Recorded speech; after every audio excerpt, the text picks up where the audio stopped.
당신의 상처는 어떤 모습인가요? 상처 치유의 첫걸음은 내 안에 존재하는 상처의 실체를 마주하는 것입니다. 안녕하세요, 아이즈입니다. 오늘 소개해드릴 책은 김세라 작가님의 쓰면서 치유하는 심리 처방전, 상처를 떠나보내는 시간입니다. 보아스 출판사에서 펴냈습니다.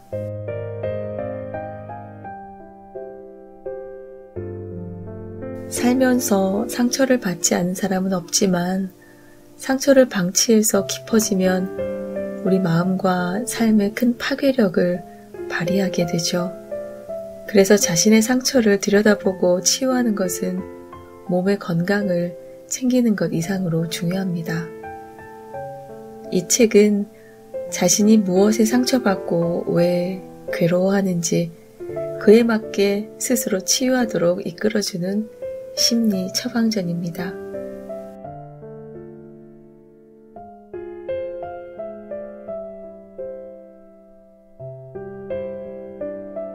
열등감은 감출수록 우리 삶을 지배한다.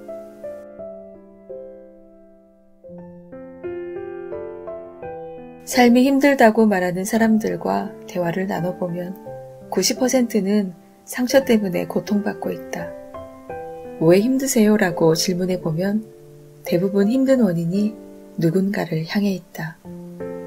그 누군가는 바로 자신에게 상처를 준 사람이다. 그렇다면 우리는 대체 누구에게 왜 상처를 받는 것일까? 여교사를 대상으로 상처를 주제로 강의를 한 적이 있다. 그중 한 교사는 자신이 가르치는 과목이 국영수처럼 비중 있는 과목이 아니어서 뒤처지는 기분이 든다고 했다. 주요 과목 교사들끼리 회식을 하고 학교는 국영수 위주로 돌아가는 것이 자신에게는 상처가 된다고 했다. 사실 이런 상황은 실직을 했거나 사고로 소중한 사람을 잃은 것 등에 비하면 힘든 축에도 끼지 못하니 쉽게 공감이 가지는 않는다. 그러나 중요한 것은 그녀 자신이 상처를 받았다고 생각한다는 점이다. 그녀가 자신이 가르치는 과목을 스스로 어떻게 평가하는지와는 전혀 상관없이 주요 과목을 가르치는 교사들에게서 상처를 받은 것은 분명하다. 그들과 비교해보자니 자신이 가르치는 과목이 초라해 보이고 그들만 주목받는 듯한 모습에 위축감이 드는 것이다. 그러나 다른 교사들은 그녀가 이렇게 상처받고 있는지 전혀 모를 것이며 또한 상처를 주려고 한 적도 없을 것이다. 이 상처는 결국 그녀 스스로 만들어낸 것이다. 대학의 전공 과목은 그녀가 선택한 것이며 교사라는 직업도 그녀 자신의 선택이었다. 주요 과목 교사들이 자기들끼리 회식을 하고 대화를 했다면 그것은 필요에 의한 침묵과 업무의 연장이었을 것이다. 그 무리에 끼지 못하는 상황에 대해 서러움을 갖게 된 것은 그녀의 개인적인 감정이다. 그렇다면 그녀는 왜 서러움을 느끼게 된 것일까? 그녀와 여러 가지 이야기를 나누어 보았는데 그녀는 대학에 갈 땐 다른 과를 가고 싶었다고 했다. 그러나 성적이 모자라서 가고 싶은 과에 가지 못하고 지금의 전공을 선택했다고 한다. 그것이 결국 열등감으로 나왔고 지금 그녀의 발목을 잡고 있는 것이다. 열등감은 드러낼 수 없는 애물단지다. 나 자신을 지독히도 사랑하면서도 지독히 측은해하는 나 자신의 실체다. 우리는 남보다 자신이 못하다고 인식할 때 열등감을 느낀다. 이 열등감은 상처로 이어진다. 자신이 무언가를 못하는 것은 문제가 되지 않지만 남보다 뒤떨어지는 것은 문제가 된다. 제2차 세계대전 중 600만 명의 유대인을 학살한 아돌프 히틀러는 심한 열등감을 갖고 있었다. 가난, 술주정뱅이 아버지, 심약한 어머니는 그에게 큰 열등감이었다. 20세기 최고의 언어학자인 비트겐슈타인은 히틀러와 국립실업학교를 함께 다녔는데 그는 부유한 실업가의 아들로 유대인이었다. 히틀러는 부유하고 고상한 부모를 가졌다는 이유로 그를 미워하고 이미 갖고 있던 유대인을 향한 증오심이 더욱 불타오르게 되었다. 결국 그의 열등감은 유대인 대학살이라는 역사적 비극을 낳았다.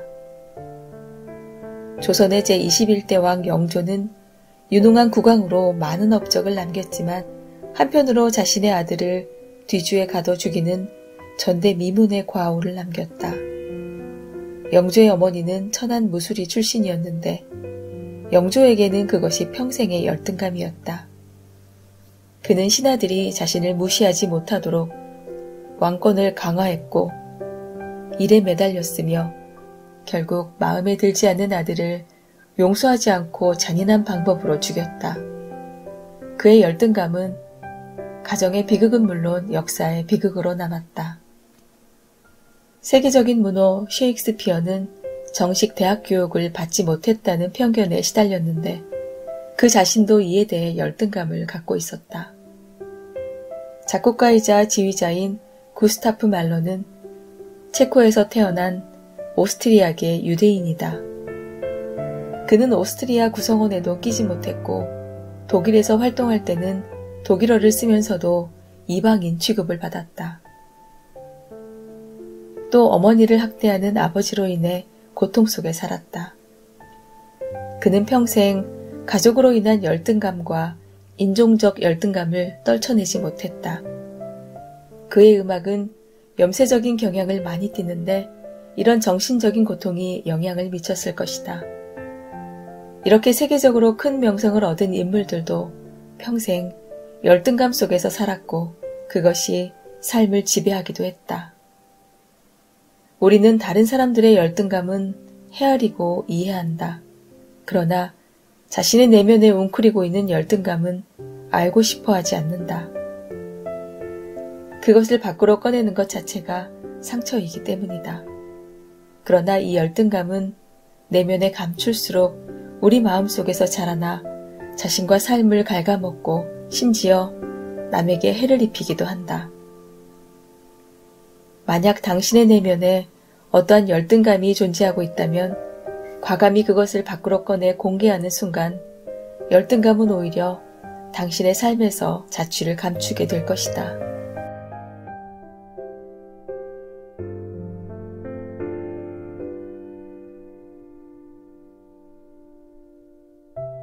만나서 힘든 사람과는 관계를 끊자.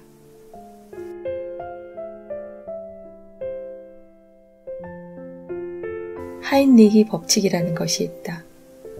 1930년 미국의 보험회사 관리자 하인리히는 세상의 모든 사고는 사전 징후가 반드시 선행한다고 주장하며 한 번의 대형 사고는 그 전에 29번의 경미한 사고가 있었고 그 주변에 300번 이상 징후가 감지된다는 분석을 내놓았다.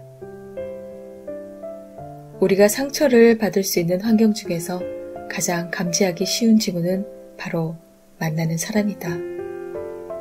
사랑하는 사람들은 시련의 아픔을 무릅쓰고 헤어지지만 연인이 아닌 사람들은 싫든 좋든 만남을 유지한다. 그렇다면 좋은 사람을 만나야 하는데 좋은 사람이란 자신의 입맛에 맞는 사람일 것이다. 만나고 들어오면 왠지 뒤끝이 편치 않는 사람이 있을 것이다. 만날 생각만 해도 머리가 아픈 사람, 길에서 만나지 말았으면 하는 사람이 있다면 그는 나에게 좋은 사람이 아니다. 지금 주변에 나를 힘들게 하는 사람이 있는지 곰곰이 생각해보자. 당장은 힘들어도 그 만남을 통해 내가 성장할 여지가 있다면 당분간은 계속 만날 필요가 있지만 내 일상이 피폐해진다면 그는 만나지 말아야 할 사람이다. 모든 사람과 잘 지내면 가장 좋겠지만 인생은 짧기에 우리는 보고 싶은 사람도 다 만나지 못하고 산다. 좋은 사람과 만나기도 시간이 모자란데 굳이 얼굴만 봐도 힘들고 기분이 나빠지는 사람까지 만날 필요는 없다. 내게 지속적으로 상처를 주는 사람은 나에게 인연이 아닌 것이다. 만나기 싫은 사람은 분명 그 이유가 있다. 나의 개인적 성향이나 과거, 그 사람과의 경험 때문일 것이다. 만나기 싫은 사람이 있다면 대체로 이런 특성들을 가지고 있을 것이다. 몇 사람을 예로 들어보겠다. 만나기만 하면 충고하는 사람이 있다. 넌 이게 틀렸으니까 고쳐라. 넌 왜 그러니? 아니지, 그건 아니지. 등의 말을 매번 들어야 한다면 기분 나쁘고 짜증날 수밖에 없다. 또 항상 지시하고 결론을 내려서 끼어들 여지를 남기지 않는 사람이 있다. 그런 사람은 다른 사람의 의견을 묻지 않는다. 의논을 해야 할 때는 자신의 의견을 이야기하고 결론을 내버리기 때문에 뭐라고 말을 이을 수가 없다. 그리고 자기 자랑을 일삼는 사람이 있다. 받은 선물, 구입한 물건들, 지난 주말에 갔던 여행지나 식당, 알고 있는 지인들에 대한 성과, 자신의 능력과 성과 등 이런 자랑을 반복적으로 들어야 하는 것은 피곤하고 그 사람의 자랑거리는 나와는 별로 관계가 없기 때문에 만남 자체가 시간 낭비가 될 수 있다. 만일 내가 슬럼프에 빠져 있거나 되는 일이 없는 상황인데 상대는 앉아서 자기 자랑만 하고 있다면 피해의식마저 들 것이다. 자신이 속해 있는 모임에서도 마찬가지다. 우리가 모임에 속하는 이유는 여러 가지가 있겠지만 그 어떤 것도 자신을 위한 것보다 우선하지는 않는다. 활동하면서 즐겁고 자율성이 충족되는 모임에만 나가라고 권하고 싶다. 자율성이 충족되는 상태는 내가 다른 사람들에게 인정받고 있으며 그 모임이 나에게 발전적이라는 확신이 있는 것을 말한다.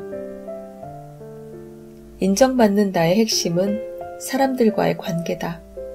모임에 나가면 늘 스트레스를 받고 사람들 사이에서 주눅이 들거나 잘 보이기 위한 노력을 의도적으로 하고 있다면 그 모임은 결코 나를 행복하게 해주지 못한다. 상처받을 수 있는 요소를 모두 갖추고 있다고 할 수 있다. 그런 모임이라면 하루라도 빨리 탈퇴하는 것이 좋다. 그렇다면 현재 내가 참여하고 있는 모임에 대해 스스로 점검해보자.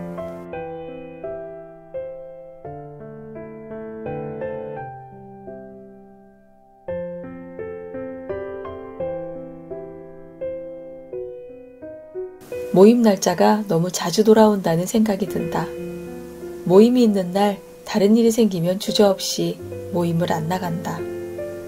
그 사람만 없으면 그 모임이 재미있을 것 같다.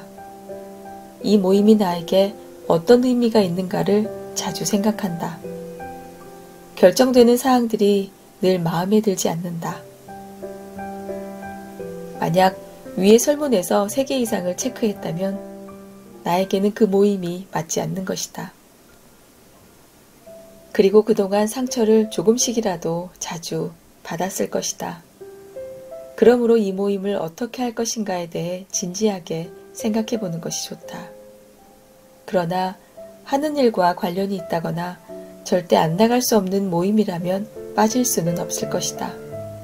그럴 때는 비록 힘들기는 해도 가능하면 지금보다 덜 힘들기 위한 방법을 생각해야 한다. 마음을 덜 주고 시간과 비용을 거기에 전부 쏟지 말고 특히 문제가 되는 사람과 거리를 두는 훈련을 해야 한다. 여기에는 고도의 전략과 테크닉이 필요할 것이다. 그것이 힘들더라도 나 자신을 위해 필요한 작업임을 명심해야 한다. 우리는 신이 아니다. 모든 사람을 사랑하고 원수까지 사랑하기엔 현실이 벅차다. 상처받지 않는 법을 터득해서 그게 완전히 내 것이 된다면 그때는 누구라도 상대할 수 있을 것이다.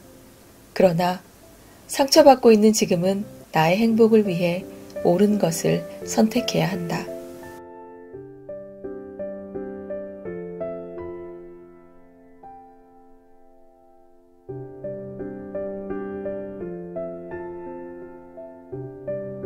상처 준 사람보다 내가 가진 장점은 무엇인가?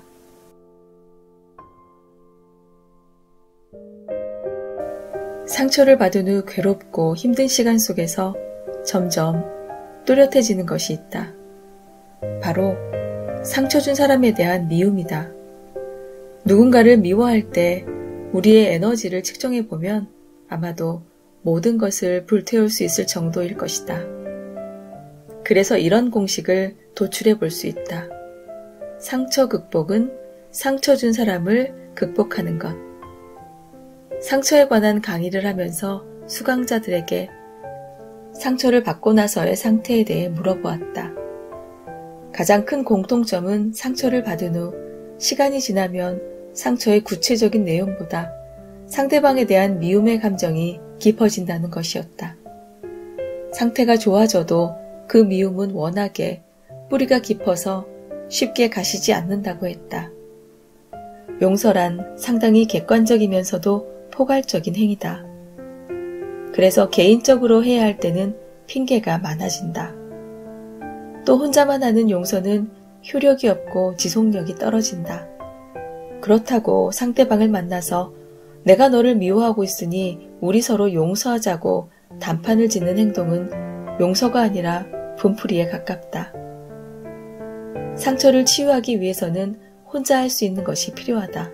현재 나를 힘들게 하는 사람은 나에게 상처를 준 사람이고 그 사람에 대한 부정적인 감정이 내 상처를 깊어지게 하고 있으니 목표를 그에게 두어야 한다.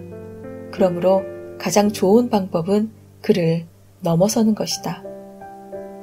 넘어서는 가장 쉬운 방법은 그보다 내가 더 훌륭한 점을 찾는 것이다. 상대를 깎아내려서 마음의 위안을 삼으라는 게 아니라 내가 높아지라는 것이다. 찾고자 하는 훌륭한 점이 너무 막연하면 안 된다. 내가 더 행복하다, 내가 더 기쁠 때가 많다와 같이 추상적인 것은 안 된다. 나는 왜 행복한지, 어떤 기쁜 일이 많은지를 상당히 구체적으로 찾아내야 한다. 내가 더 예쁘게 생겼다, 내가 키가 더 크다, 내가 컴퓨터를 더 잘한다, 내가 더 친절하고 잘 웃어서 사람들이 나를 좋아한다, 나의 배우자가 더 너그럽다, 내가 친구가 더 많다, 내가 독서를 더 많이 한다, 그는 신문을 구독하지 않는데 나는 구독하고 있다 등등 유치할 정도로 구체적인 것이 좋다. 많으면 많을수록 그 효과는 더욱 커진다. 나의 훌륭한 점을 찾으려면 직접 써보는 것이 가장 확실하다. 눈으로 보면 확실해지므로 기분이 좋아진다. 그보다 내가 더 훌륭한 점을 찾아서 적어보자. 이제 내가 그 사람보다 훌륭한 것이 있다는 사실을 분명하게 알게 되었을 것이다. 나는 마음만 먹으면 그 훌륭한 점으로 상대에게 상처를 줄 수 있었지만 그렇게 하지 않았으므로 그 사람보다 훌륭한 점에 한 가지를 더 추가할 수 있다. 여기에 팁이 2가지 있다. 상대방에게 어려운 일이 있었거나 현재 그런 상황에 처해 있다면 그 사정을 이해해 보려고 하는 것이다. 상담자 중에 이런 경우가 있었다. 그에게는 공부를 잘했던 친구가 있는데 그는 학창시절 성적이 좋지 않았다. 어른이 되어 그런 과거는 그리 중요한 것이 아니라고 생각했지만 그에게는 공부를 못했던 것이 늘 아쉬움으로 남았다. 그런데 어느 날 그의 친구가 사람들 앞에서 자신과 그의 성적에 관한 이야기를 늘어놓았다. 친구는 농담조로 한 이야기였지만 그는 심하게 상처를 받았다. 무시당했다는 생각을 지울 수 없어서 하루하루 상처를 키워가고 있었는데 어느 날 그는 친구의 자녀에게 지병이 있다는 이야기를 듣게 되었다. 부모에게 아픈 자식처럼 힘든 것이 있을까 하는 생각에 그는 진심으로 친구의 처지에 마음이 아팠다고 한다. 또한 친구에 대한 미움이 사라져버렸다고 한다. 상대방의 어려운 처지에 비하면 나의 상처는 별것 아니라는 생각이 들면 그를 이해할 수 있다. 또는 그가 얼마나 힘들까만을 생각해도 내 마음은 풀어질 수 있다. 또 하나의 방법은 내가 알고 있는 그 사람의 좋은 점을 상기하는 것이다. 그 중에서도 내게 잘해주었던 기억을 떠올리면 그가 처음부터 나쁜 사람은 아니었다는 사실을 알게 된다. 밥 한 끼, 커피 한 잔, 또는 따뜻한 말 한마디라도 그에게 받았던 것이 있다면 그것을 계속해서 생각해 보도록 하자. 그가 나에게 나쁘게 하려는 의도가 아니었다는 생각이 들면 내 상처가 조금 옅어질 것이다. 상대를 어떻게든 받아들이겠다는 마음을 갖는 나는 장점이 많은 사람이다. 또 상처 준 사람의 어려움을 이해하고 있는 나는 그보다 더 훌륭한 사람이다. 이런 생각은 상처로 젖어있던 패배의식을 없애주며 자신감을 회복시켜주는 역할을 한다. 그렇게 회복된 건강한 자아는 다른 상처까지도 쉽게 극복할 수 있을 것이다.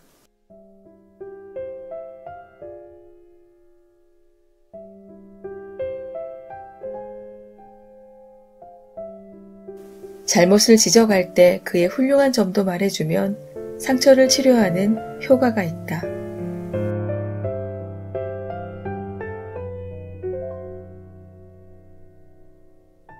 우리는 모두 어떤 잘못을 저지른 과거가 있다.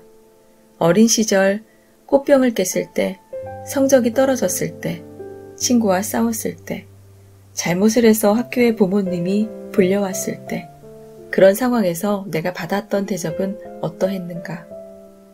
원래 착하고 예의 바른 아이인데 오늘은 이런 행동을 했다는 식으로 원래의 나에 대한 배려가 있었는가? 다른 사람이 실수했을 때 나는 어떻게 했는가? 화를 내거나 꾸짖기 전에 그가 원래 어떤 사람이었는데 오늘은 이런 실수를 했다는 생각을 했는가? 중요한 일이 생겨 친구와의 약속을 지키지 못했을 때, 대학에 떨어졌을 때, 직장에서 맡은 일을 끝내지 못했을 때, 사업하다 부도가 났을 때, 보증을 섰다가 재산을 잃었을 때, 질책보다 내가 원래 어떤 사람이었던가에 대해 사람들이 생각해 주었는가? 그러나 아무리 형편없는 사람이라도 그에게는 훌륭한 점이 있으며 그가 쌓아온 업적도 있다. 고갱은 화가가 되기 위해 가족을 버렸으며 피카소는 여성 편력이 심했다.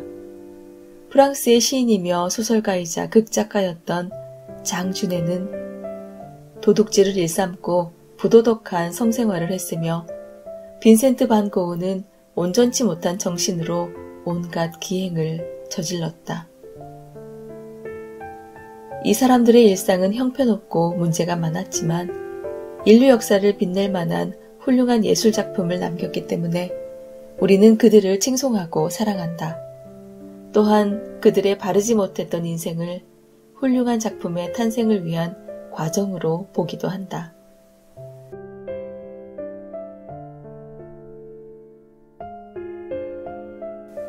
잘못한 사람을 혼내는 방법은 그가 겪고 있는 자책감에서 빠져나오도록 해주는 것이다. 누군가 실수를 저지르고 자책감에 쌓여있을 때는 그가 가진 좋은 것, 훌륭한 것을 말해주도록 하자. 만약 내가 보증을 서주었던 친구로 인해 채무를 떠안게 되었다고 하자. 나는 화가 많이 났을 것이고 배신감을 느꼈을 것이다. 그러나 그를 찾아가서 난리를 친다고 채무가 사라지지는 않는다. 그는 나보다 더 심한 좌절감에 빠져 있을 것이며 살짝만 밀어도 낭떠러지로 떨어질 상황이다. 그럴 때 내가 그를 향해 비난을 퍼붓는다면 그를 낭떠러지 밑으로 밀어버리는 것과 같다. 그렇게 한다면 나는 돈도 잃고 사람도 잃게 된다. 지금 심경이 복잡하고 힘들겠지만 그를 위로해줘야 한다. 그가 지금 비록 공경에 처했지만 돈만 잃었을 뿐 잃지 않은 것이 있음을 말해주어야 한다. 이렇게 좌절하기엔 그가 갖고 있는 것이 아직 많으며 그것이 아까운 것임을 알려주어야 한다. 아마 그는 나의 말을 통해 다시 시작하는 데 이용할 수 있는 자신의 훌륭한 부분을 확인할 것이다. 또한 그는 돈뿐만 아니라 마음까지 나눠준 나를 신뢰하고 어떻게든 보상하려 마음을 다잡을 것이다. 또 나에게 신세를 많이 진 후배가 나를 배신하고 다른 회사로 갔다고 하자. 나는 그 후배가 괘씸해서 그를 다시는 이 바닥에 발붙이게 하고 싶지 않을 것이다. 또 당한 만큼 갚아주고 싶을 것이다. 그러나 감정을 가라앉히고 생각해보면 그가 떠난 이유는 있다. 그 이유에는 내 책임도 분명 있을 것이다. 그에게 그 이유를 묻고 싶지 않다면 묻지 않아도 된다. 다만 그동안 그로 인해 좋았던 것들에 대해 말해주자. 또 그가 나에게 어떻게 소중했는지를 말해주자. 그렇게 하면 그는 나에 대한 미안함, 자신의 경솔했던 행동, 지금의 균열에 대한 자기 반성 등으로 그 전보다 내게 더 잘하려 할 것이다. 또 일을 제대로 못하는 부하 직원은 해고할 것이 아니라면 호되게 야단치는 것은 좋은 방법이 아니다. 사람들은 대부분 나이가 어느 정도 되면 자신의 잘못은 이미 알고 있다. 다만 말하지 않을 뿐이다. 그러므로 지적보다는 그가 능력을 발휘했던 추억을 이야기해주면서 지금의 실수는 잠깐일 뿐이니 얼른 잊으라고 하는 편이 낫다. 아마 부하 직원은 마음으로 나를 따르고 더 신경 써서 일하게 될 것이다.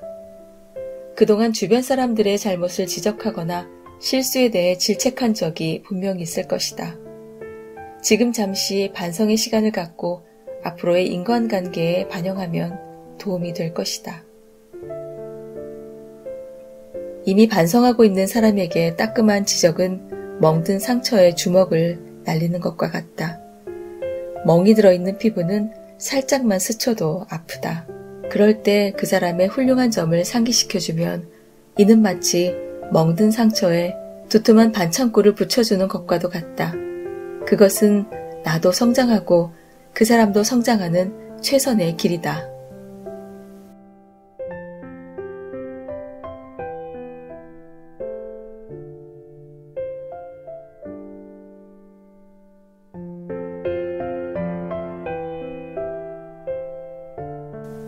삶에서 소중한 관계를 잃는 것보다 커다란 손실은 없다.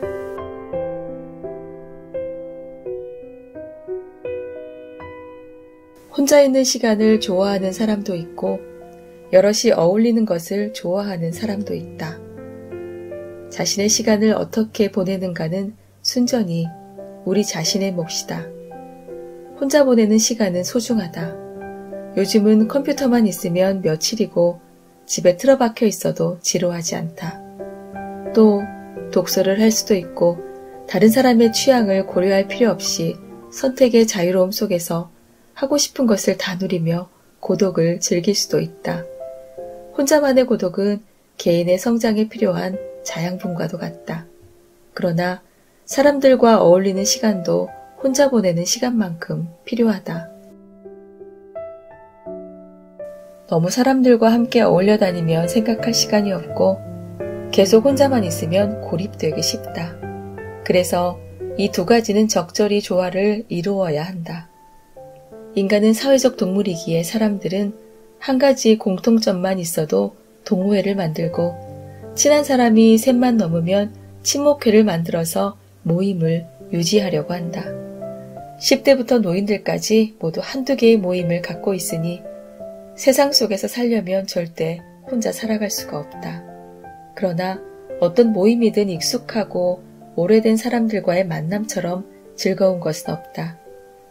오랜 시간 정을 나누며 살아온 사람들은 앞으로 평생을 함께할 소중한 존재다. 긴 시간을 그들과 보냈으며 그들로 인해 쌓은 추억이 얼마나 많은가. 그래서 그들은 결코 한순간의 실수로 잃어서는 안 될 값진 존재들이다. 나를 잘 알고 있는 사람들과 만나면 편하고 즐겁다. 나를 설명할 필요도 없고 잘 보이기 위해 애쓰지 않아도 된다. 나이가 들수록 오랜 친분을 나눈 이들과의 관계는 값지다. 그러므로 그들을 잃는 것은 소중한 것을 잃는 것이다. 그러나 한순간의 실수로 소중한 사람들을 잃을 수도 있다. 가깝기 때문에 기대치가 커서 지나가는 말 한마디에도 서운함을 느낄 수 있다. 그것은 친한 만큼 나를 잘 이해한다고 생각하기 때문이다. 그러므로 가까운 사이일수록 상처를 주고받지 않기 위해 노력을 기울여야 한다. 그렇다면 오래전부터 친했던 사람들이 현재 모두 내 옆에 있는지 생각해보자. 분명히 없는 사람들이 있을 것이다. 어쩌면 생각보다 많아서 당혹스러울 것이다. 그때에는 이 사람과 오래도록 친하게 지낼 것이라고 생각했겠지만 그렇게 되지 않았다. 그러면 이제 그들을 추억하는 시간을 가져보자.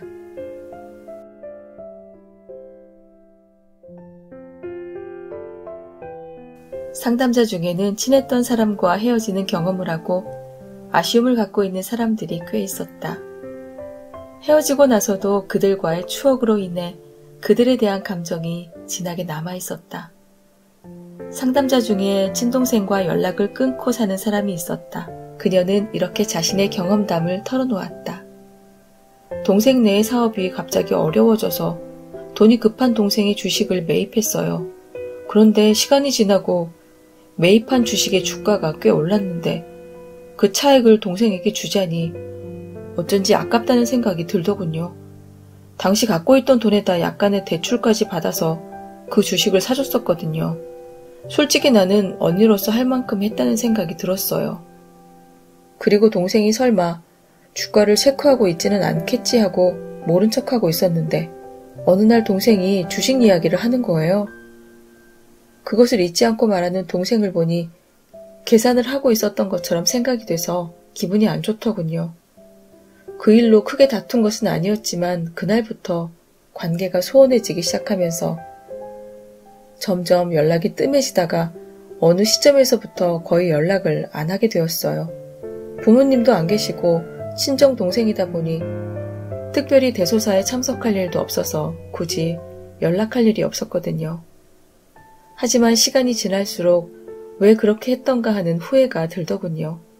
액수가 크기는 했지만 지금 생각하면 동생에게 일부를 주었어야 했는데 라는 생각이 들어요.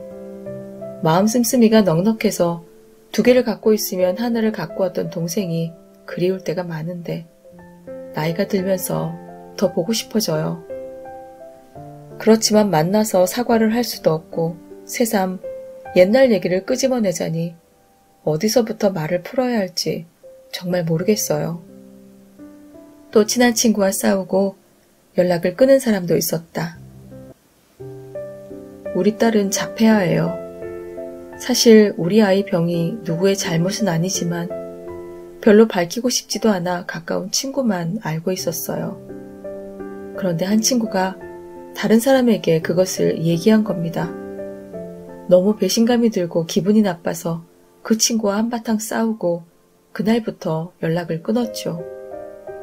우리 딸이 자폐아인 것도 가슴이 무너지는데 믿었던 친구가 그 사실을 다른 사람에게 무슨 재밌는 이야기거리라도 되는 것처럼 말했다는 게 참을 수 없더군요. 그런데 이제 시간도 많이 지났고 그 친구는 멀리 떨어져 살고 있어 만날 일도 없는데 생각나고 보고 싶기도 합니다. 재주가 많아서 바둑이면 바둑, 당구면 당구 못하는 것이 없었던 친구여서 같이 있으면 정말 재밌는 사람이거든요. 함께 쌓은 추억이 많다 보니 지금 함께하지 못하는 것이 참 아쉽습니다. 관계에서 어떤 극한 상황이 닥치더라도 친한 사람과 맺어온 시간들을 생각하고 앞으로 만들어갈 추억들을 잊지 말자. 이것은 계산적인 것이 아니라 관계를 위한 노력의 일환이다. 외형적인 것들은 시간이 지나면 거의 원상복구된다. 수해나 화재로 인해 파괴된 현장을 보면 너무 참혹해서 과연 원래대로 복구될 수 있을까라는 생각이 들지만 몇 해가 지나면 분명히 더 좋아지거나 그 전의 모습을 되찾는다.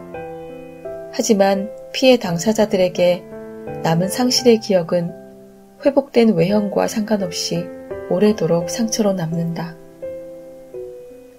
우리를 힘들게 했거나 참을 수 없게 만들었던 상황은 대부분 외형적인 것들이다.